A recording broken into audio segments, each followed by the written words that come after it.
Teman-teman yang dirahmati Allah Subhanahu wa taala, hari ini kita akan membahas tentang salah satu di antara ciri orang yang sabar. Salah satu di antara sifat sabar itu, karena sabar adalah lebih dari setengah dari keimanan. Kalau para ulama menyebutkan hadis, ada 60-an cabang iman, hampir seluruh cabang iman itu diraih dengan kesabaran.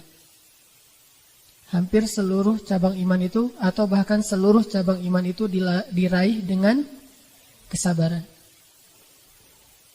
Dan orang yang beriman itu ciri khas yang paling melekat di dalam dirinya itu adalah sabar. Tidak mungkin seseorang disebut beriman kalau dia tidak memiliki sifat sabar.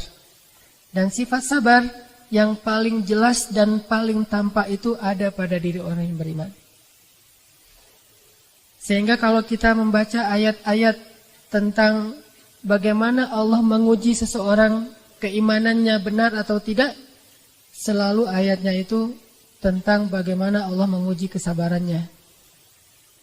Allah kalau pengen lihat orang itu imannya benar apa enggak, maka Allah akan melihat kesabarannya.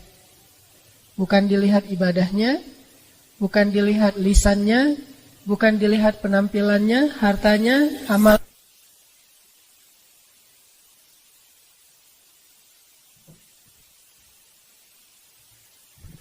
Cek.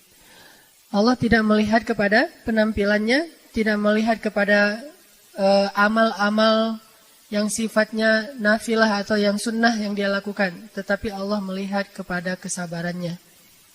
Teman-teman bisa cek nanti, yang paling jelas tuh ada di dalam surat Al-Ankabut, 1 lembar pertama. Itu jelas banget. Allah kalau pengen tahu, pengen ngelihat, pengen ngebuktiin seseorang itu imannya benar apa enggak, maka Allah akan mengujinya dan melihat kesabarannya sejauh apa. Sehingga hal yang sangat penting untuk kita pelajari kalau kita pengen jadi seorang mukmin sejati, sampai kita mendapat gelar ulaika humul mu'minuna haqqan, sampai dapat gelar mukmin yang benar. Ulaika humus shadiqun, mukmin yang jujur. Radhiyallahu anhum wa radu'an, Allah ridha kepada mereka dan mereka ridha kepada Allah. Kalau kita pengen ngedapetin gelar ini di akhir hayat kita, dan Allahu a'lam, maka yang harus kita tunjukkan dalam hidup kita itu adalah sifat sabar. Di antara sekian banyak contoh-contoh sifat sabar yang ada di dalam kajian Islam, salah satunya adalah ciri orang yang sabar itu tidak mudah tersinggung, nggak gampang baper. Itu ciri orang yang sabar. Nggak semuanya tuh pakai perasaan. Tapi kalau nggak pakai perasaan juga susah sih. Tapi jangan berlebihan lah. Karena kalau terlalu ngebaper, nanti lama-lama kita akan jadi orang yang selalu memakai kaca pembesar. Nggak pernah pakai cermin. Orang kalau sering pakai kaca pembesar, yang kecil jadi besar kan ya? Yang kabur-kabur jadi jelas. Tapi kalau dia pakai cermin, dia hanya akan melihat dirinya, kekurangannya, sehingga dia bisa memperbaiki dirinya. Salah satu di antara ciri orang yang sabar, yang Allah katakan, ya ayyuhalladzina amanu isbiru, wahai orang yang beriman, bersabarlah. Perintah Allah untuk bersabar tuh, sama kayak aqimus shalah wa atuz zakah, dirikan sholat dan tunaikan zakat. Allah juga memerintahkan kepada orang yang beriman untuk bersabar, tapi perintah bersabar 2 kali diulang-ulang dalam satu ayat. Jarang banget ada Allah mengatakan di dalam satu ayat, wahai orang yang beriman, dirikanlah sholat dan dirikanlah sholat. Yang ada dirikanlah sholat dan bersabarlah atasnya. Atau beribadah kepada Allah dan bersabarlah atasnya. Tapi jarang Allah mengatakan satu perintah yang sama berurutan di dalam satu ayat kecuali perintah sabar. Ya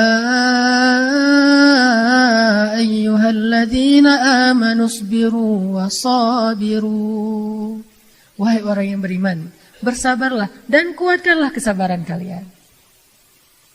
Seolah-olah Allah mengatakan gini, bersabarlah, ya Allah, tapi saya udah sabar. Ya udah, kuatin lagi kesabaran kamu, gitu. Jadi nggak ada cerita, sabar juga kan ada batasnya. Sebetulnya sabar bukan ada batasnya, sabar ada tempatnya. Kalau di tempatnya, maka sabar aja terus tanpa berbatas. Allah lah yang menentukan batasnya kapan. Sebagaimana Allah juga menentukan ajal setiap segala sesuatu. Sehingga Allah memerintahkan kita dengan bahasa yang sangat jelas, menutup semua ayat di surat Ali Imran. Ayat penutup, seolah-olah setelah Allah membahas tentang semua masalah dalam surat Ali Imran, ujung-ujungnya Allah simpulkan, kalau kalian pengen ngedapatin semua kebaikan di surat Ali Imran, ya ayyuhalladzina amanu sabiru wasabiru. Wahai orang yang beriman, bersabarlah dan kuatkanlah kesabaran kalian. Sehingga salah satu di antara ciri orang yang sabar tuh, dia nggak gampang tersinggung. Dia nggak gampang pundungan. Apalagi kalau pundungnya fi sabilillah. Gimana pundung fi sabilillah? Ada orang ngajak temannya ke masjid. Yuk ke masjid yuk, ada talim tuh bagus.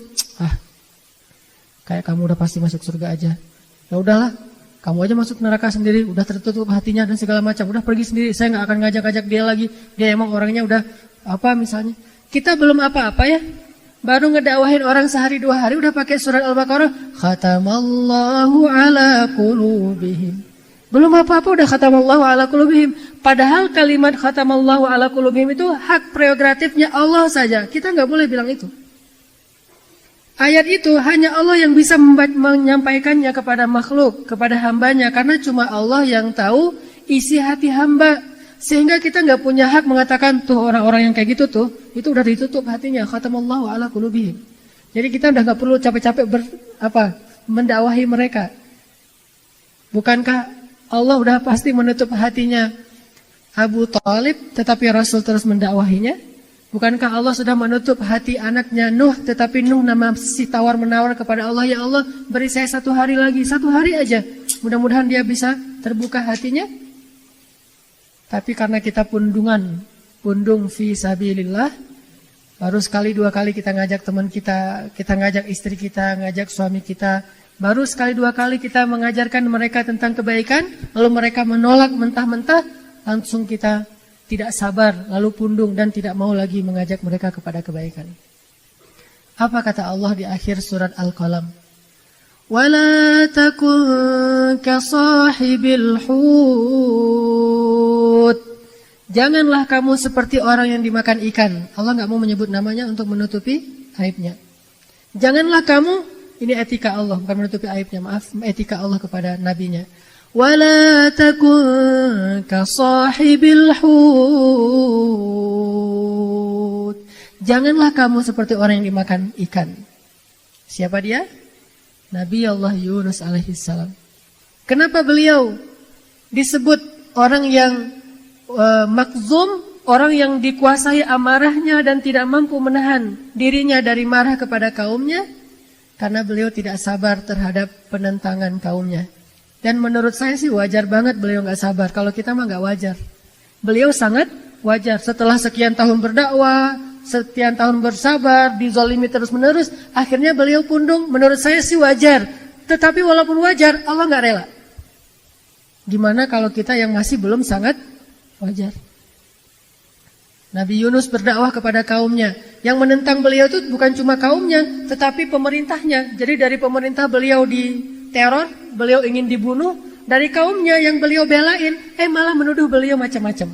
Jadi seolah-olah kita lagi ngebelain teman kita, orang lain menghujat-hujat kita, teman yang kita belain juga ikut menghujat kita.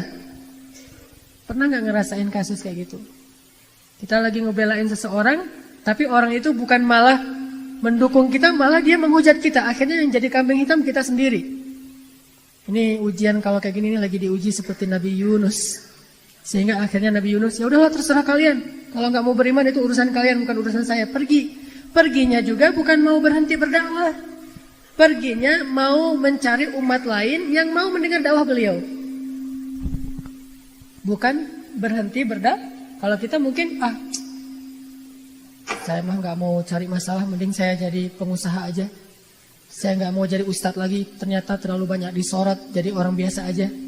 Saya mah nggak mau lagi berdakwah, karena orang-orang dakwah itu harus suci, nggak boleh ada salah. Mending saya jadi orang biasa aja. Nggak mau lagi berdakwah.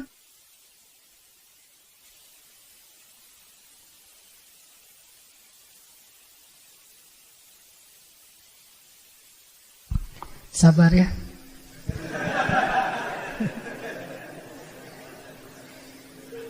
Gak ada batasnya kan? Ya udah biarin aja deh. Sabar ya, dengerin yang kayak gini-gini. Cek.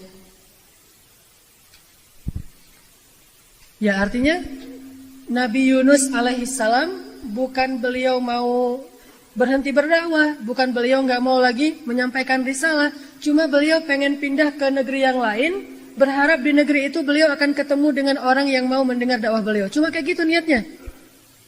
Tetapi Allah nggak rela dan akhirnya Allah memberi pelajaran kepada Nabi Yunus dengan adegan yang kita tahu ceritanya.